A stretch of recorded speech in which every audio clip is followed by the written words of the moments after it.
Vote উপলক্ষে আমরা জানি কেন্দ্রে কেন্দ্রে যাবে কিছুক্ষণের মধ্যেই সরঞ্জাম। এই মুহূর্তে রংপুরে আছেন রিপোর্টার নাজমুল ইসলাম নিশাত, ময়মনসিংহে আছেন ওবায়দুল হক এবং পাবনায় আছেন রিপোর্টার স্বপন আহমেদ। সরাসরি প্রথমে যাচ্ছি নিশাতের কাছে। নিশাত, ত্রয়োদশ জাতীয় সংসদ নির্বাচন বলা যায় যে বহুল আকাঙ্ক্ষিত যে সংসদ নির্বাচন, সেটি ভোট গ্রহণ প্রয়োগ করবেন ভোটাররা। আমরা দেখছি যে ইতিমধ্যেই ভোট গ্রহণ যে প্রস্তুতি সেটি সম্পন্ন হয়েছে এবং প্রতিটি কেন্দ্রে কেন্দ্রে ভোটের যে সরঞ্জামাদি সেটি পাঠানোর প্রক্রিয়া কিন্তু শুরু হবে বেলা 10টার পর থেকে। এবং ইতিমধ্যেই যে উপজেলাগুলোতে রয়েছে জেলা রিটার্নিং কর্মকর্তার কার্যালয় থেকে প্রতিটি উপজেলাতেই কিন্তু আমরা দেখেছি যে ভোট গ্রহণ যে সরঞ্জামাদি রয়েছে, ব্যালট পেপার, অমোচনীয় কালি, বাক্স থেকে শুরু করে যা যা প্রয়োজন সেগুলো কিন্তু পাঠানো হয়েছে। আমরা এই মুহূর্তে রয়েছি রংপুর পুলিশ লাইন্সের সামনে এবং এখান থেকে আমরা দেখছি যে যাদেরকে দায়িত্ব দেওয়া হয়েছে তারা স্ব উপজেলায় যাচ্ছেন এবং সেখান থেকে যে প্রয়োজনীয় যে জিনিসপত্র সেটি নিয়ে ভোট কেন্দ্রে যাবেন এবং সে প্রক্রিয়াটি শুরু হবে বেলা 10টা থেকে।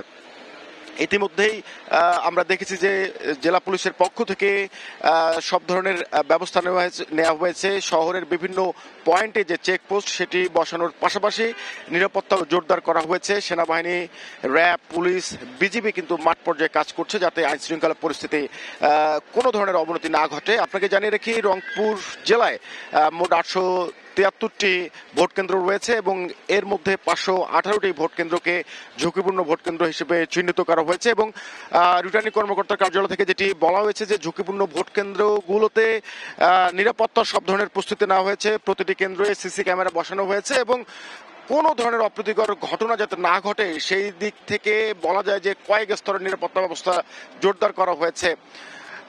আমি রংপুর থেকে এখানকার সার্বিক খবরাখবর জানালাম। আমি চলে যাচ্ছি ময়মনসিংহে, সেখানে রয়েছেন সহকর্মী ওবায়দুল হক।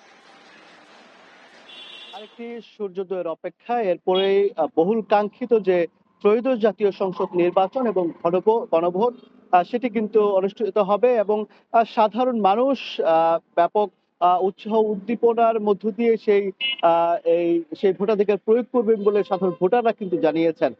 আমি এখন আছি ময়মনসিংহ নগরের টাউন হল এলাকায়। এখানে টাউন হলের জিমনেশিয়ামে কিছুক্ষণ পর থেকে যে কেন্দ্রে কেন্দ্রে নির্বাচনী সরঞ্জাম সেটি পৌঁছানো হবে। এখনো সেই কার্যক্রম শুরু হয়নি, যদিও জেলা রিটার্নিং কর্মকর্তার কার্যালয় থেকে উপজেলাগুলোতে কিন্তু ইতিমধ্যে যে নির্বাচনী সরঞ্জাম রয়েছে, ব্যালট বাক্স, অমোচনীয় কালি সহ ব্যালট পেপার, যে সরঞ্জামগুলো রয়েছে সেগুলো কিন্তু ইতিমধ্যে পাঠানো হয়েছে। আজকে শুধুমাত্র কেন্দ্রে কেন্দ্রে সেগুলো পৌঁছে দেওয়া হবে। আমি যদি একটু জানাই যে ময়মনসিংহ জেলায় 11টি আসন রয়েছে। এই 11টি আসনে 67 জন প্রার্থী কিন্তু প্রতিদ্বন্দ্বিতা করছেন এবং এই 67 জনের মধ্যে বিভিন্ন রাজনৈতিক দলের মনোনীত প্রার্থী ছাড়াও বেশ কিছু, প্রায় সবগুলো আসনে কিন্তু স্বতন্ত্র প্রার্থী রয়েছে, যার কারণে এখানে এই ময়মনসিংহের 11টি আসনে কিন্তু রাজনৈতিক দলগুলোর মধ্যে প্রতিদ্বন্দ্বিতার পাশাপাশি স্বতন্ত্র প্রার্থীদের মধ্যেও একটি ত্রিমুখী একটি লড়াইয়ের আভাস পাওয়া যাচ্ছে। এই নির্বাচনকে কেন্দ্র করে যেন কোনো ধরনের অপ্রীতিকর ঘটনা না ঘটে সেজন্য কিন্তু আইন শৃঙ্খলা রক্ষাকারী বাহিনী তৎপর রয়েছে এবং আমাদেরকে জেলা রিটার্নিং কর্মকর্তা কার্যালয় থেকে আমাদেরকে যেটি জানানো হয়েছে যে এখানে 4 স্তরের নিরাপত্তা ব্যবস্থা গ্রহণ করা হয়েছে।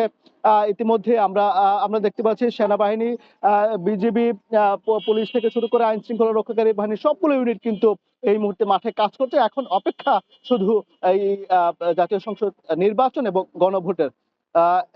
এই মুহূর্তে আমরা চলে যাব পাবনার খবর জানতে, সেখানে আছেন আমাদের সহকর্মী স্বপন আহমেদ।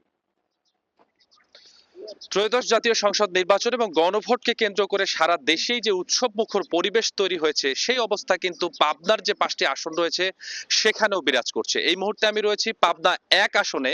এখানে 3,40,935 জন ভোটার যারা 94টি কেন্দ্রে ভোট প্রদান করবেন। এই মুহূর্তে একটি কেন্দ্রের সামনে রয়েছি, যদিও এই কেন্দ্রে যে নির্বাচনের যে সরঞ্জামাদিগুলো রয়েছে সেগুলো 10টার পর থেকে দেওয়া হবে এটি আমাদেরকে জানানো হয়েছে। পাশাপাশি এই কেন্দ্রে আইন শৃঙ্খলা রক্ষাকারী বাহিনীও কিন্তু কিছুক্ষণ আগে এসেছিলেন। পাশাপাশি পাবনার যে পুরো আসনগুলো রয়েছে সেই 5টি আসনেও কিন্তু যে সকল কেন্দ্রগুলো রয়েছে প্রত্যেকটি জায়গায় কিন্তু আমরা আইন শৃঙ্খলা রক্ষাকারী বাহিনীর যে টহল সেটি দেখতে পেয়েছি। বিশেষ করে পুলিশ, সেনাবাহিনী, বিজিবি, আনসার সদস্য সহ অন্যান্য যে আইন শৃঙ্খলা বাহিনী রয়েছেন তারাও কিন্তু টহল দিচ্ছেন।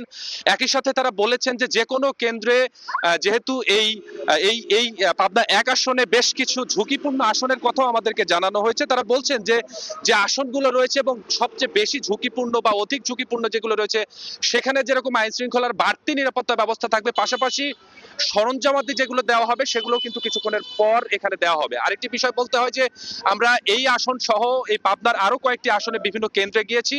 এখনো আসলে এই যে ভোট কেন্দ্রের যে প্রস্তুতি বলতে হয় সেটি কিন্তু পুরোপুরিভাবে কমপ্লিটলি করা হয়নি।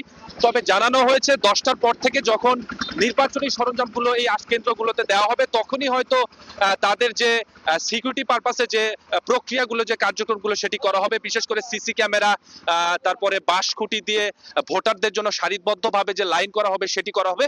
এই প্রক্রিয়াগুলো হয়তো কিছুক্ষণের মধ্যেই শুরু হবে।